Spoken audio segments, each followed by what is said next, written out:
సుబ్బా పాయసం చేసా కదా మా అత్తయ్య కూర కాడ దేవుడి కాడ పెట్టమ్మా. లేదు అత్తయ్య గారు, నేను ఇన్స్టాగ్రామ్ లోనే పెట్టాను, ఫేస్బుక్ లోనే పెట్టాను. అయ్యో దేవుడి కాడ పెడితే మంచిది, అత్తయ్య కూర కాడ పెడితే ఆశీర్వాదం. అదేంటి ఇన్స్టాగ్రామ్ లో ఫేస్బుక్ లో వీటిలో పెట్టాను. మీరే కదా 10 మందికి తెలియాలా అనేసి అన్నారు. ఇప్పుడు చూడండి, ఫేస్బుక్ లో ఇన్స్టాగ్రామ్ లో పెడితే 1000 మందికి తెలుస్తుంది. మనసులే మారారు, కాలమే మారిందో ఏదో అర్థం కాలేదమ్మ. ఇప్పుడు కాలమే సమాధానం చెప్పాలి కానీ ఇప్పుడు పిల్లల మొట్టగా మాట్లాడలేమమ్మా. కాదు అత్తయ్య గారు, మీరేనా 10 మందికి తెలియాలన్నారు.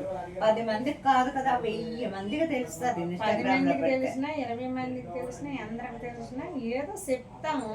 దానికి తగ్గట్టుగా మళ్ళీ అత్తయ్య గారు ఏం చెయ్యాలో ఏంటని మరి అడగాలి కదా పెద్దవాళ్ళు ఇంట్లో ఉన్నప్పుడు. మరి అడగలేదు అత్తయ్య గారు, నా మటుకు నేను చేసేసాను, ఇన్స్టాగ్రామ్ లో పెట్టేసాను. ఈ సెల్లలు ఎవరికని పెట్టారో కానీ సెల్లలు ఆపించి లాభం ఆపించండి. ఆపించి